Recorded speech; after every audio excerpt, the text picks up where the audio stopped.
La mayor parte de los historiadores dicen que venimos del hombre de Cromañón, del hombre de Pekín, del hombre de Neandertal, que venimos de los changos y que venimos evolucionando, cuando estas evidencias históricas nos demuestran que hace 4.000 años, 4.500 años, eran muchísimo más inteligentes que nosotros. Entonces, o hace 4.000 años o 5.000 años el mundo estaba en la agricultura, cuando ni tractores tenían, y ya estamos hablando de que tenían conocimientos astrofísicos y astronómicos, arquitectónicos, con qué sierras cortaron las piedras de 200 toneladas, cómo los amontonaron en la pirámide de Giza, en el Cairo, en Egipto, con qué sierras de esmeril pueden haber tenido ese avanzado conocimiento para haber hecho lo que hacen, y han hecho cientos de experimentos para tratar de imitar o descubrir por qué las hicieron, y hasta este momento nadie lo ha podido saber.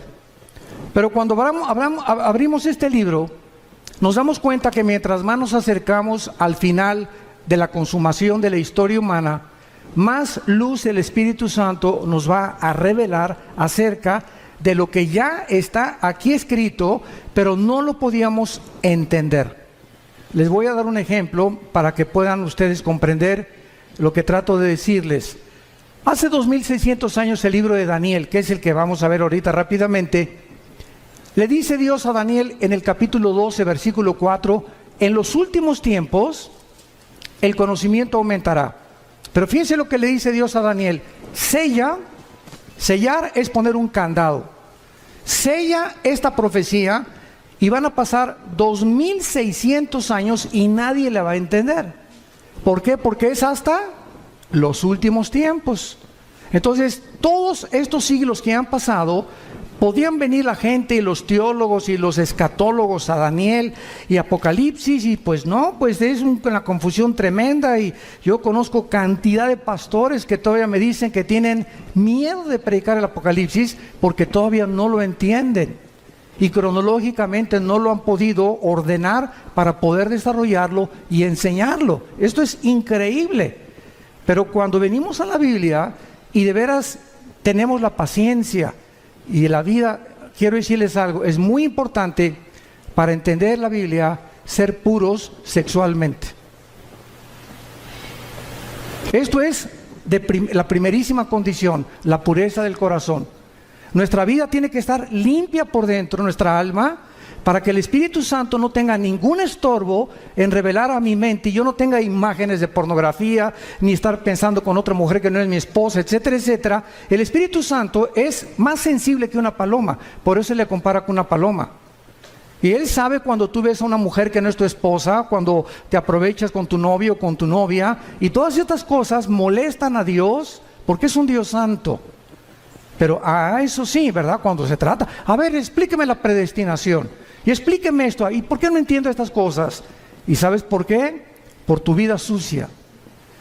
Porque cuando comiences a limpiar tu vida y a tomar en serio a Dios, no te imaginas de qué forma se va a ampliar tu capacidad de percepción y de discernimiento espiritual para que entiendas las cosas profundas de Dios.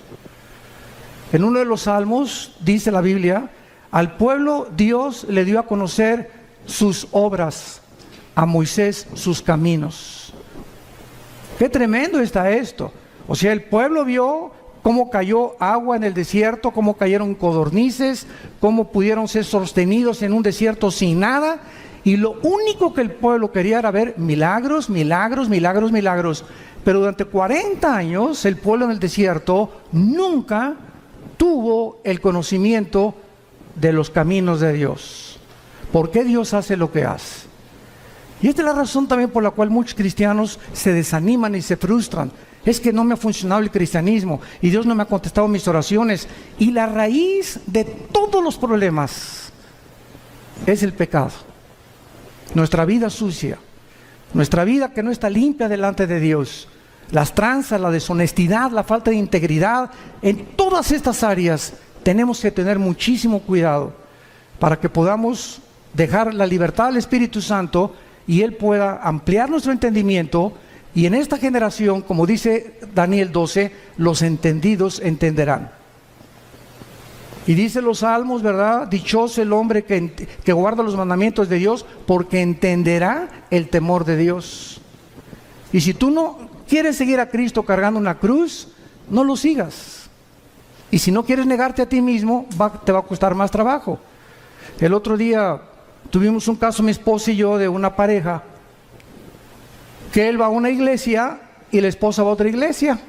Pero la esposa es la directora de la escuela, es la directora de la femenil de la otra iglesia, pero no quiere ir a la otra iglesia de su esposo. Pero es directora de la femenil y ella dice que quiere seguir a Cristo, pero sin una cruz, porque la Biblia dice que la esposa debe seguir al marido. Entonces ella, si es cristiana, debe entender algo. Una cruz es seguir a Cristo haciendo sacrificios. Pero hay cantidad de cristianos que quieren seguir a Cristo con la novia fornicando, quieren seguir a Cristo, uno por acá y otro por allá, y dicen que siguen a Cristo. Increíble. Y a Jesús no lo sigues así. Implica sacrificio seguir a Cristo. Tenemos que entender esto y negar nuestros intereses personales.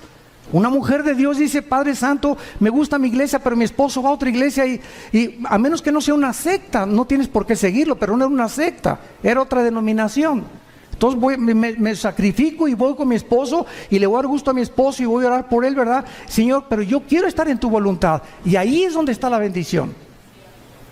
Pero estamos tan equivocados en tantos detalles tan pequeños que queremos seguir diciendo que somos cristianos y tenemos tantas cosas en nuestra vida que están muy lejos todavía del carácter de Jesús.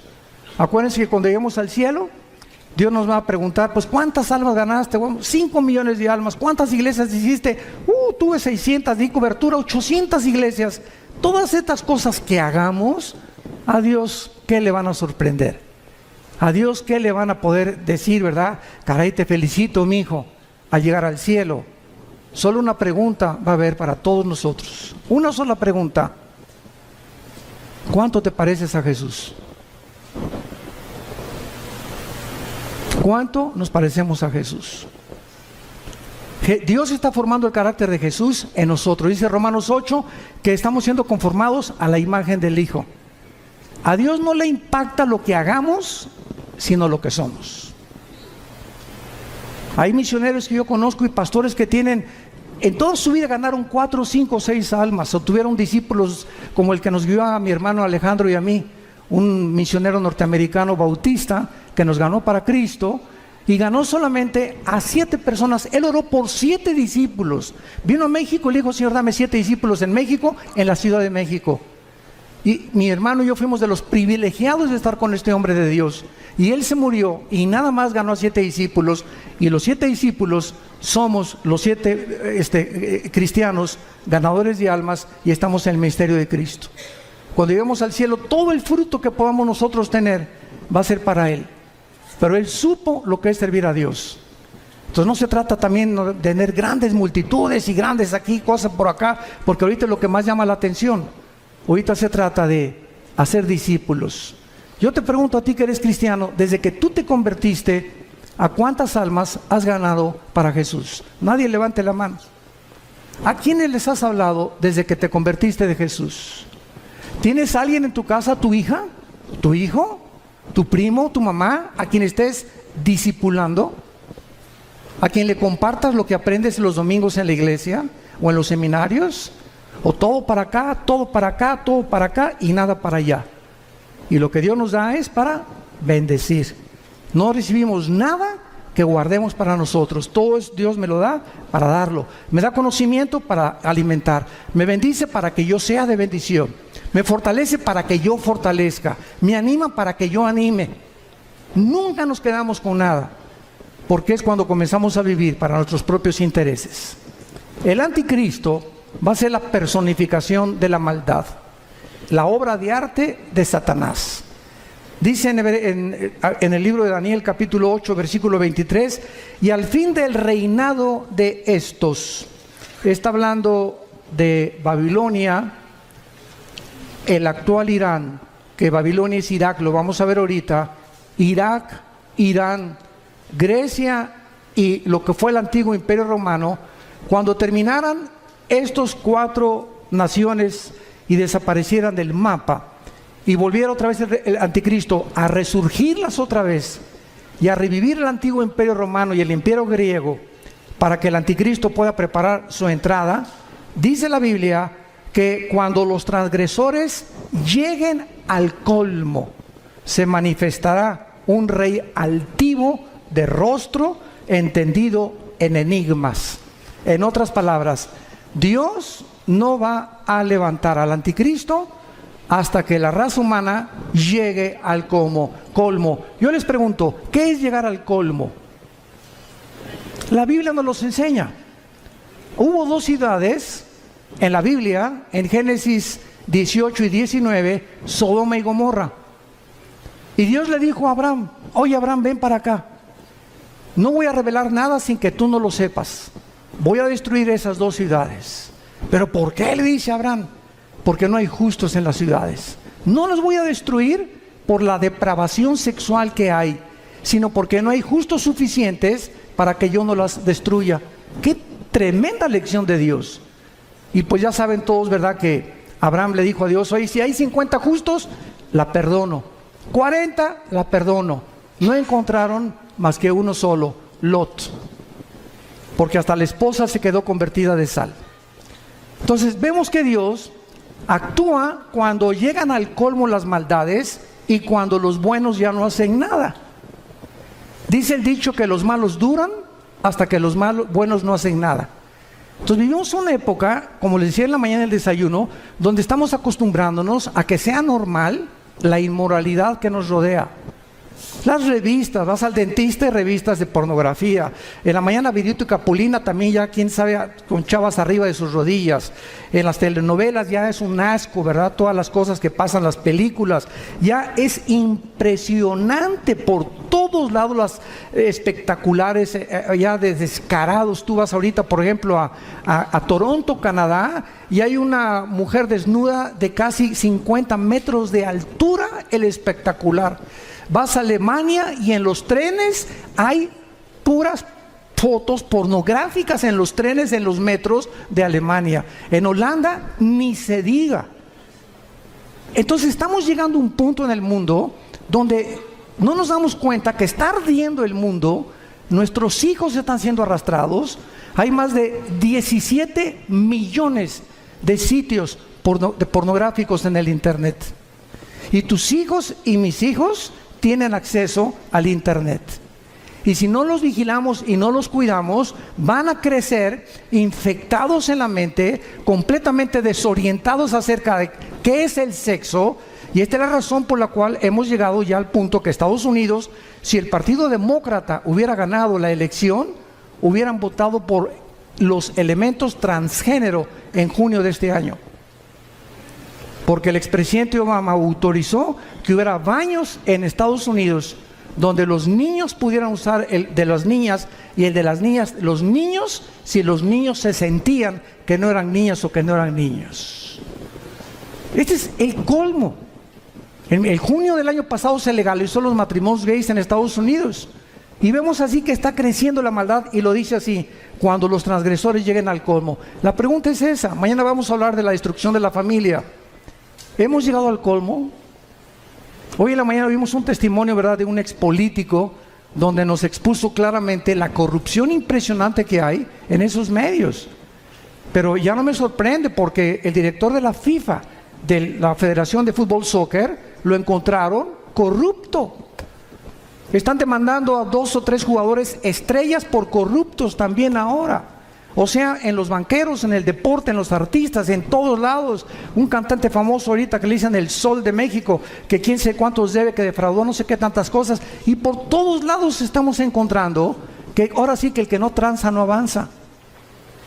Y es una cosa normal que se está manifestando en la sociedad. Cuando los transgresores lleguen al colmo, se levantará un rey altivo de rostro y entendido en enigmas. Muy bien, vamos ahorita a ver un retrato muy claro de lo que es el Medio Oriente. ¿Saben ustedes en qué parte del mundo se encontraba el huerto del Edén? Dice Génesis 2 y nos da la clave, donde estaban 2 ríos, el Éufrates y el Tigris. El río Tigris nace en Turquía y recorre todo el Medio Oriente, son como más de 2000 kilómetros y desemboca en el Golfo Pérsico. Y es en esa área geográfica, entre el río Tigris y el río Éufrates, donde se encuentran las dos naciones, ahorita en el siglo XXI, donde nació la civilización y donde se encuentra en la olla hirviendo y el conflicto que va a desembocar en la Tercera Guerra Mundial, que hablaré en la otra conferencia de esto. En esta zona entre Irak, que en la Biblia aparece con el nombre de la tierra de Sinar, la tierra de los caldeos o Babilonia, y Siria, que aparece como Asiria, vemos que antes la Mesopotamia o la división entre dos ríos, que es lo que significa la palabra Mesopotamia, estaban Irak y Siria unidas, no estaban separadas. Líbano, Jordania, Irak, Egipto, hasta 1930, cuando sacaron los ingleses a los otomanos turcos que gobernaron casi 500 años el Medio Oriente. Los ingleses lo sacaron, y cuando los ingleses repartieron el Medio Oriente y le dijeron a los judíos: ustedes en ese pedacito, ustedes en Saudi Arabia, ustedes aquí, ustedes allá, Francia y Inglaterra repartieron casi todo el Medio Oriente, y se formó el Medio Oriente tal como lo encontramos nosotros. Y si el Medio Oriente no se hubiera repartido en la forma en la que se encuentra, estas profecías no se hubieran cumplido. Entonces es increíble cómo la providencia divina en la historia se va manifestando los caminos de Dios, y cuando estamos atentos a lo que la Biblia dice, descubrimos que nos encontramos verdaderamente, como lo vamos a demostrar, en la última generación. Hemos llegado al final de la historia humana, damas y caballeros. Prepárate para encontrarte con tu Dios, porque se viene sobre el mundo como tú no te imaginas. Así las cosas, así se van a venir. Y dichosos y felices aquellos que no están en glotonería ni en los placeres de la vida, ¿verdad? Y que han tomado en serio a Dios, que se han santificado, que se han limpiados, porque de ellos es el reino de los cielos. Entonces, la zona de Irak fue donde el huerto del Edén estuvo. Génesis 2, del 2 al 10. Fue en Irak donde se encontraba Satanás cuando Dios puso el huerto del Edén. ¿Y de qué tamaño creen ustedes que es el huerto del Edén? ¿Se han preguntado? Tendría 10 kilómetros cuadrados, 1 hectárea, 4,000 metros cuadrados. ¿Qué tan grande es el huerto del Edén? Bueno, el huerto del Edén no era más que una pequeña zona geográfica en el Medio Oriente, lo que es ahorita Irak y Siria, y la demás parte de la tierra estaba despoblada. Pero ya los ángeles caídos estaban en el planeta Tierra, junto con Satanás, cuando Dios colocó a la primer pareja en el huerto del Edén. Y cuando Dios crea a Adán y Eva, las flores no tenían espinas, los leones no mordían, no había veneno en los alacranes, ni tampoco en las víboras, no había tormentas, no había tsunamis, no había nada de lo que nosotros estamos experimentando siglos después. Cuando Adán y Eva peca, esto es muy importante, cuando Adán y Eva peca, Dios había asociado la creación a ellos. Si ellos permanecían en comunión con Dios, Dios bendecía la creación. Pero si ellos pecaban, escuchen esto, cuando pecaron, su genoma fue alterado. No sé cuántos sepan lo que es el genoma. Fue el proyecto con el cual terminó el siglo XX el presidente Clinton y el doctor Collins, que es la investigación del ADN o del ácido desoxirribonucleico que se encuentra en cada una de las células. Y en los millones de células que tenemos un software, para que me entiendan, en el siglo XXI, tenemos un software, tenemos un código genético de información inteligente. Y en cada célula de mi cuerpo se encuentra toda la información de cómo soy, de cómo eres, tu tamaño de estatura, tu pelo, tus ojos. Venimos heredando desde Adán, los hombres el cromosoma Y, que las mujeres no lo tienen. Las mujeres tienen cromosoma XX, nosotros tenemos cromosomas XY. Y esta es la razón por la cual hasta 1860, cuando Gregorio Mendel descubre las leyes de la herencia, que entiende por qué José no podía meterse con María para que naciera el Hijo de Dios. Pasaron 2000 años. ¿Por qué José no tuvo relaciones con María para que naciera Cristo como tú y como yo? Pero se descubren las leyes de la herencia. 1954 el doctor Crick y el doctor Watson descubren la hélice del ADN. El siglo XX termina con el descubrimiento más grande científico de la historia, el proyecto del genoma humano, donde dice el presidente Clinton en la Casa Blanca: hemos entrado por primera vez a descubrir el libro de la vida. Y desde que el hombre comienza a introducirse en el ADN y a investigar el ADN, que es lo que determina nuestra genética de cada uno de nosotros, descubre la mayor parte de los científicos ateos que era imposible que viniéramos de Chita, que la mentira y el fraude intelectual más grande del siglo XX, darwiniano, como decía el ministro de propaganda de Adolfo Hitler, Joseph Goebbels, cuando una mentira se predica 10 años, 100 años, se acaba aceptando como una verdad. Entonces comienza el siglo XXI y cantidad de científicos ahorita ateos, que estamos viéndolos en internet, se están convirtiendo porque el ADN niega que el ADN de un mamut sea igual al de un camello o al de un rinoceronte, o el ADN del chango sea igual al del águila, o el del águila sea igual al del halcón. Y cada uno de nosotros tenemos en cada especie, porque hay 4 especies: la especie humana, la especie animal, la especie de las aves y la especie de los peces. Y no venimos las 4 especies que hay, las 4 características o elementos que forman el mundo que nos rodea. Ninguno tiene el mismo ADN, como ninguno tiene las mismas huellas digitales. Increíble. Entonces comienza la ciencia a ser revolucionada y entendemos que cuando Adán y Eva pecaron, cambió la genética de la creación. Las rosas comenzaron a crecer con espinas. Los animales se comenzaron a volver feroces. Comenzó la naturaleza a volverse enemiga de nosotros, con tornados, con huracanes, con inundaciones, etcétera, etcétera.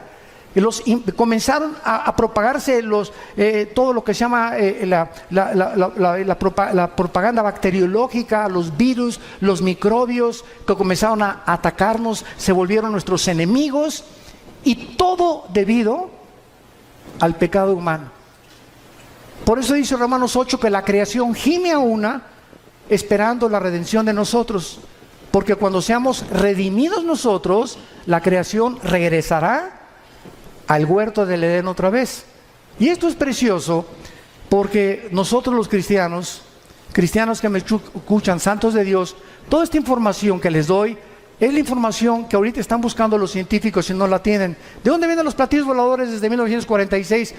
Porque cuando venga el rapto, ¿qué creen que van a decir?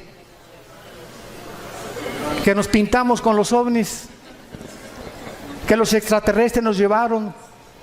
Y Alberto Einstein en 1943 demuestra al presidente Roosevelt en Estados Unidos, al doctor Fermi y al doctor Oppenheimer alemán. Alberto Einstein demuestra con su famosa teoría E igual a mc al cuadrado, la energía es igual a la masa por la velocidad de la luz al cuadrado, que la conquista del espacio es imposible científicamente, por 2 razones: la velocidad y el tiempo. Si sacamos una nave y nos vamos ahorita a Marte, van a pasar, pongan ustedes que nos vamos a la velocidad 300,000 kilómetros por segundo, que es la velocidad de un año luz. Vamos a esa velocidad, llegamos a Marte y pasaron 1 año. Aquí en la Tierra pasaron 5 años. Entonces, si tu esposo tiene 30 años y se va a Marte, y tú tienes 25, él te lleva 5 años de edad, y allá pasan 10 años, cuando él regrese tú vas a parecer su abuela.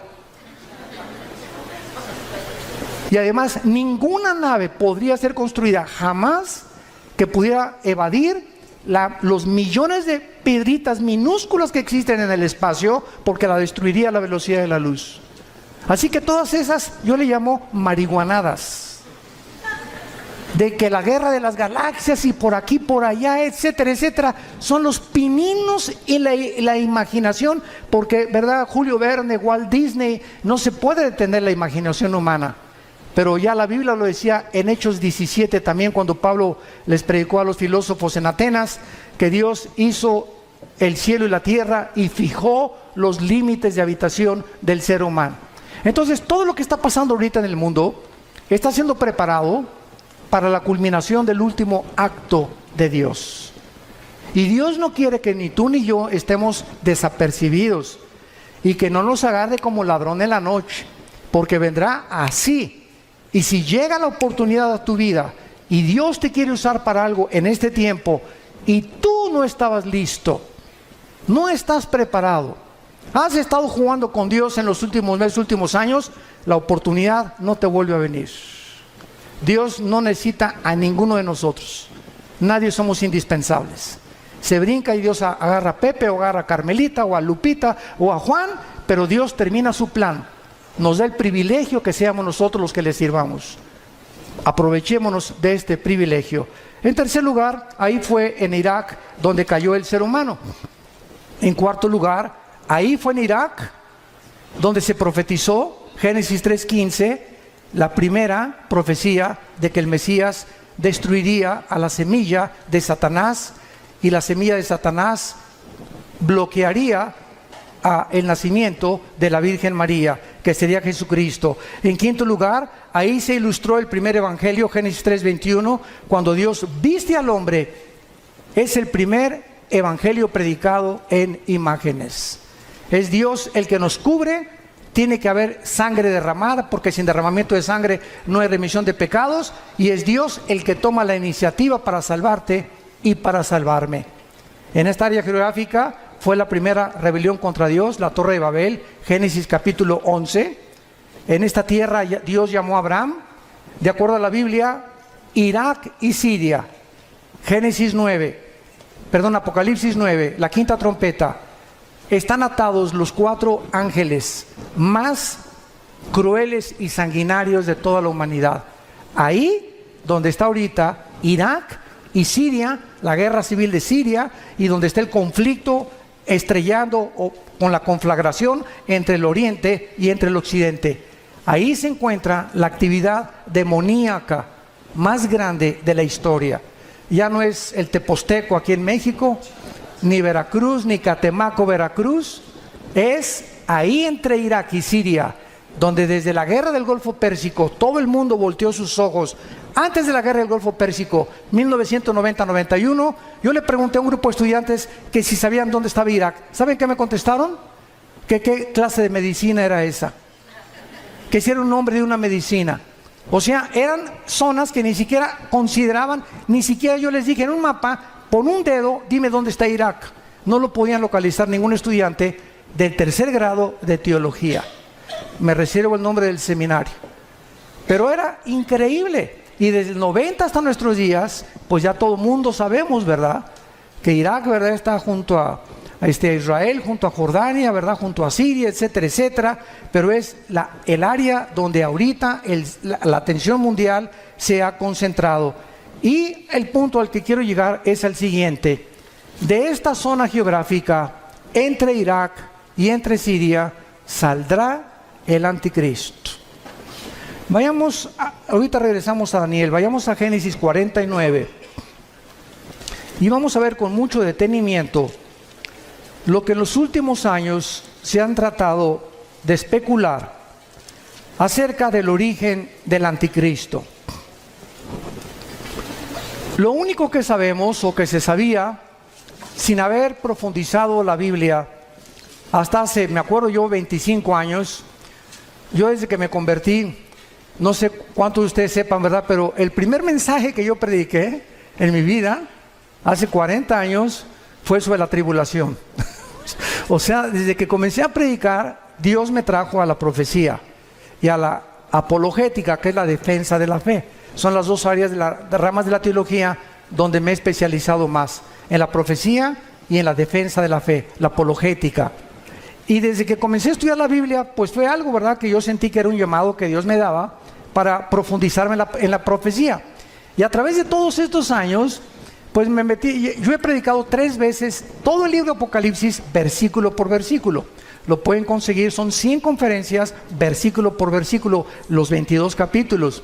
Pero lo he predicado 3 veces, pero lo he grabado 3 veces, pero lo he predicado como 6 o 7 veces en toda mi vida que llevo de cristiano. Y cada vez que lo predico encuentro algo diferente. Y cada vez que predico tengo más luz. Y cada vez que predico a la luz de los descubrimientos científicos que están sucediendo en el mundo, como lo de la genética, como el proyecto Genoma Humano, etcétera, etcétera, entiendo más por qué hace 2000 años el apóstol Juan en Apocalipsis dijo que el anticristo marcaría con el 666 a la humanidad. ¿Cómo podría ser posible si no se hubieran inventado las computadoras? ¿Cómo podíamos ser posible que en el capítulo 11 de Apocalipsis, cuando se maten a los 2 testigos, dice que todas las tribus y todas las lenguas verán al mismo tiempo el mismo evento?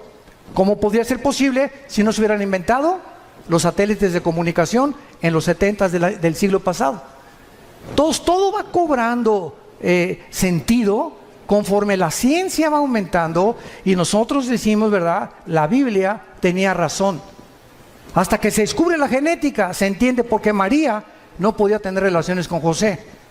Porque si José se hubiera metido con María, el esperma Y, el cromosoma Y del varón, viene infectado desde Adán, porque nosotros transmitimos el pecado. La mujer es la receptora, nosotros traemos la semilla a los varones. Si José se mete con María, Cristo nace como naciste tú y como nací yo, en pecado. No hubiera podido pagar por nosotros. Tenía que nacer con un cromosoma que fuera el Espíritu Santo el que fertilizara el óvulo o las 2 X de los cromosomas de María, para que Dios pusiera el cromosoma Y de una forma divina y el Hijo de Dios naciera hombre y naciera Dios también.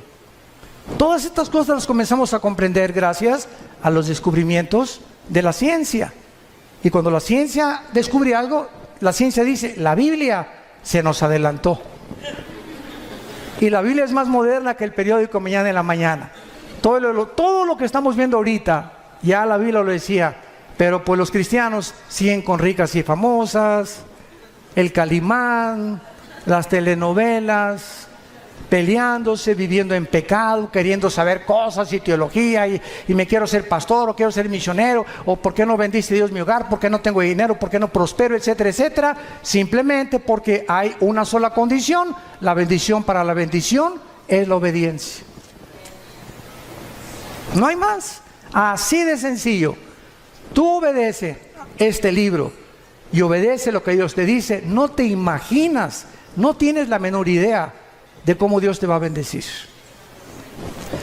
En Génesis 49 dice el versículo 16 y 17 una profecía que hizo Jacob antes de morir.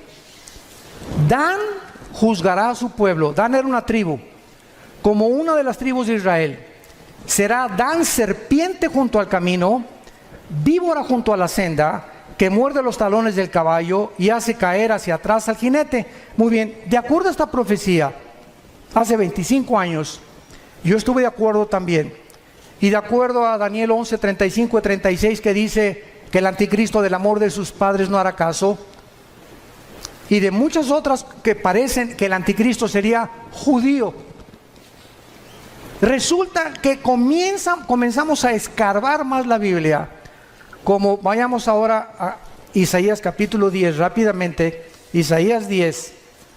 Y comienzan a surgir la otra línea de comprensión de que al anticristo se le llama más de 10 veces en el Antiguo Testamento el asirio. El asirio, o sea, de la región geográfica donde se encuentra ahorita ISIS, el grupo terrorista radical islámico, ISIS. Dice así en Isaías capítulo 10, versículo 5, oh Asiria, vara y bácula de furor en tu mano he puesto mi ira.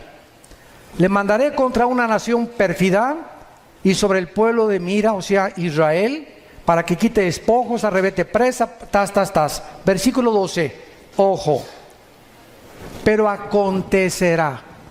que después que el Señor haya acabado su obra en el monte de Sión y en Jerusalén, ¿ya la acabó? Todos estamos de acuerdo, ¿verdad? Dios no ha terminado con Israel, no ha acabado su obra con ellos. Después que Dios acabe su obra, castigará el fruto de la soberbia del corazón del rey de Asiria y la gloria y la altivez de sus ojos. Y así ya no me da tiempo de ver todos los versículos, como en Miqueas 5 del 2 al 6, donde también se menciona al asirio viniendo contra Jerusalén en los últimos tiempos. Y entonces hay esto cuando estudiamos teología. Por un lado hay profecías que ponemos en la balanza, que parece que el anticristo iba a ser judío.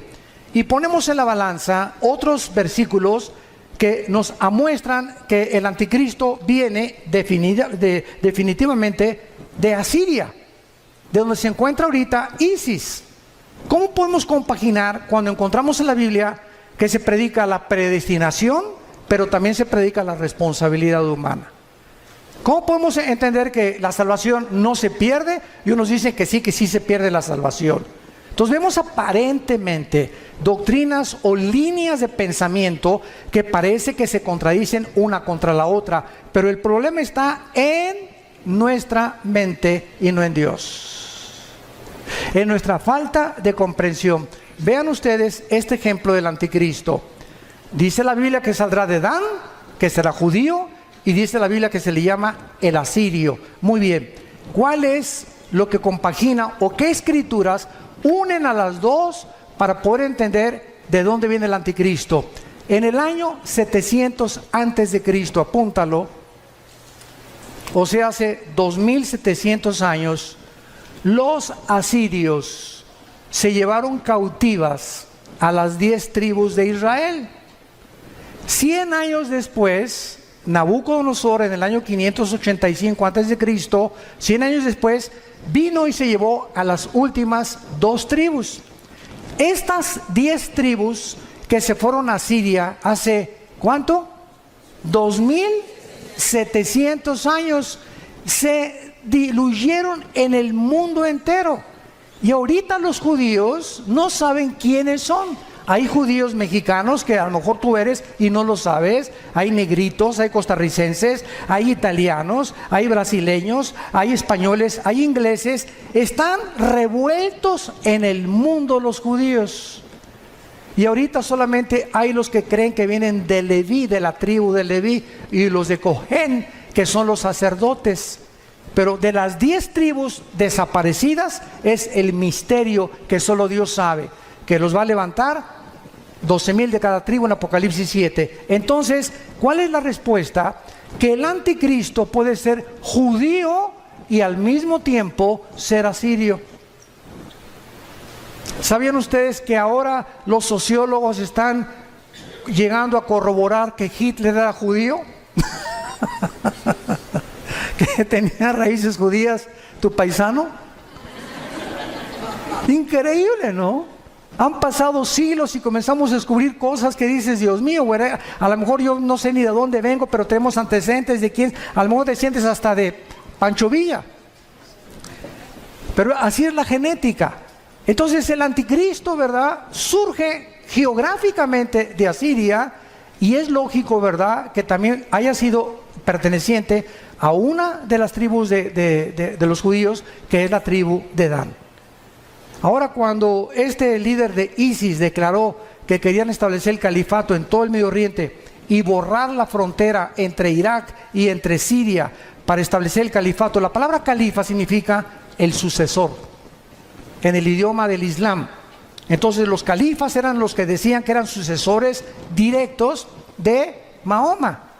Y el musulmán está dividido en 2 ramas, en los sunnis, que son el 85%, ISIS es suní, y los chiitas, que son el 15%, que viven en Arabia Saudita y en Irán.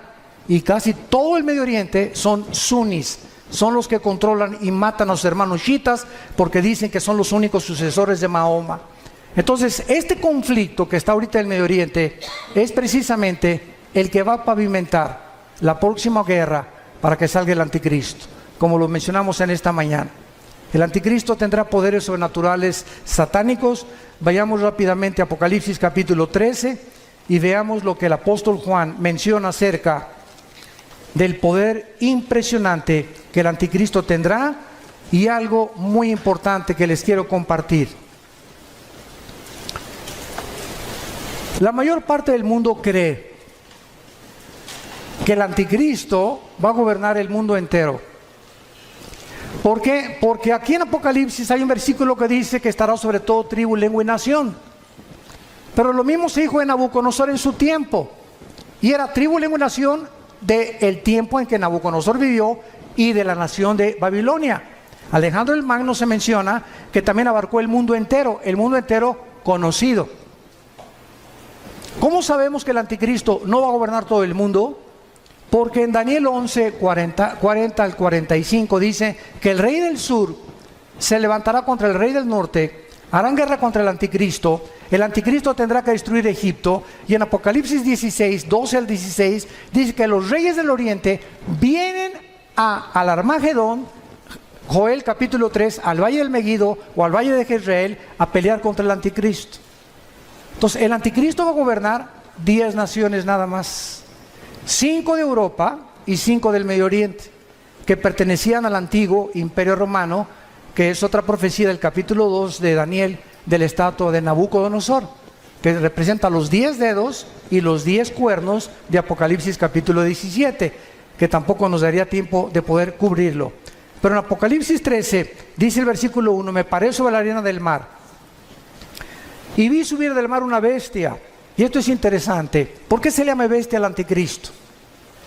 Si ustedes han estudiado Daniel capítulo 7 y capítulo 8 de Daniel, dice la Biblia: vi a 4 bestias que se levantaron. Una era como un oso, la otra era como un leopardo, la otra era como un león, que son Babilonia o Irak, que son Persia, que es Irán, y que es Grecia. El leopardo, las conquistas de Alejandro el Magno. Pero cuando se descubre la 4ª bestia, no hay un nombre que el Espíritu Santo haya podido definir o adjudicarle al 4º imperio, que es el del anticristo, más que una bestia terrible. O sea, de acuerdo al Espíritu Santo, no hay una bestia tan sanguinaria, depredadora, que se pudiera utilizar como un ejemplo para poder compararlo con la ferocidad, la crueldad, el odio y el orgullo y la altivez de este hombre que será la obra maestra de Satanás. Y por eso se le llama simplemente una bestia. Y la palabra bestia en el griego, terión, es una bestia depredadora. No es un animal como un perro que es domesticado, como un caballo o como una gallina, sino que son bestias depredadoras, porque esta es la naturaleza que tendrá el anticristo. Y vean ustedes de dónde surge el anticristo, de acuerdo a Juan. Me paré sobre la arena del mar. ¿Dónde estaba Juan cuando escribió esto? En el mar Mediterráneo. De esa zona del mar Mediterráneo es donde el anticristo va a surgir. No de México, de Querétaro menos. Ni de Inglaterra, ni de Italia, ni de Alemania, ni de Brasil, ¿verdad? El anticristo va a surgir del área geográfica donde ahorita, en el siglo XXI, se encuentra Irak y Siria. De esa área en la que está a punto de estallar una guerra, una vez que esta guerra explote, él saldrá de las ruinas a tratar los tratados de paz, a ofrecer maravillas de soluciones a la pobreza, a los problemas entre los árabes y los judíos, a los problemas bancarios, a los problemas de la economía, y el mundo se quedará absorto ante la inteligencia y los poderes sobrenaturales del anticristo. Dice en el versículo 5, también se le dio una boca que hablaba grandes cosas y se le dio autoridad para actuar. ¿Cuánto? 42 meses, que equivalen a 3 años y medio. Es todo lo que el anticristo va a gobernar. Los primeros 3 años y medio de la tribulación será para consolidar su reino y su imperio, y los últimos 3 años y medio será para poder pelear y tratar a través de la fuerza y de la violencia y de comprar y de corromper a muchos reyes y gobernantes del mundo su imperio y tratar de gobernar el petróleo en el Medio Oriente, porque debajo de Irak, de Arabia Saudita y de Irán se encuentra el 65% de las reservas petroleras del mundo entero. No nos extrañe por qué el Armagedón, que es lo que vamos a hablar después de esta conferencia, la Tercera Guerra Mundial, ahí se van a juntar porque ahí es donde está el petróleo y es el oro negro, y el que controla eso va a controlar el mundo entero también.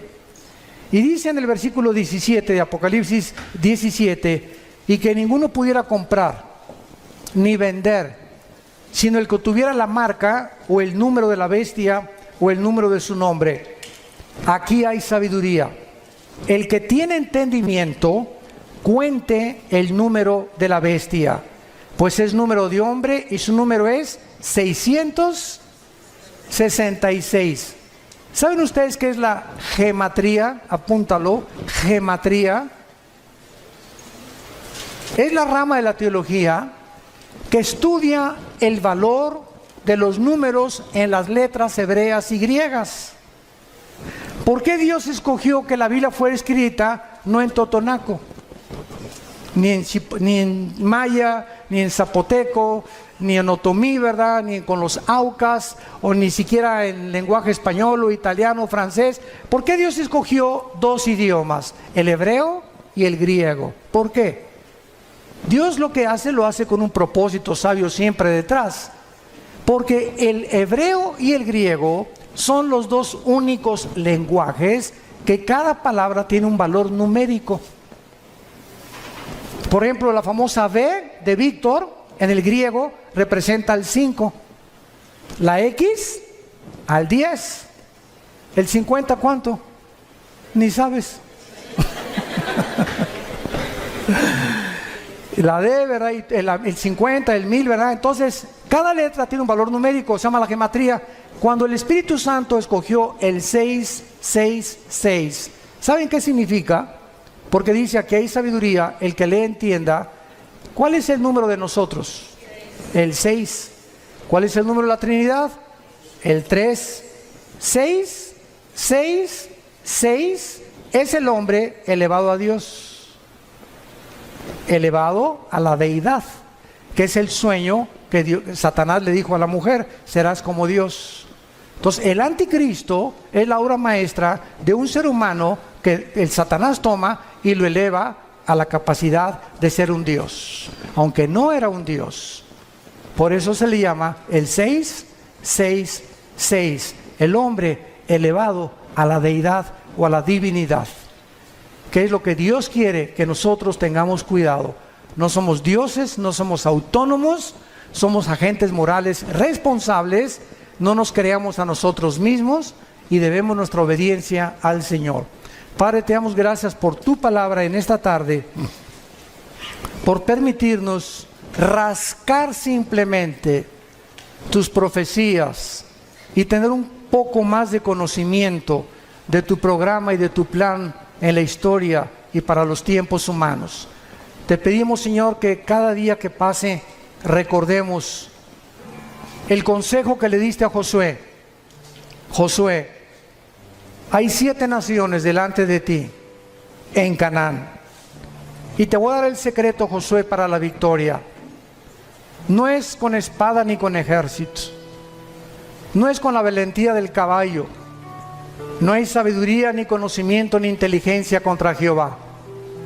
Josué, de día y de noche, medita, lee, memoriza.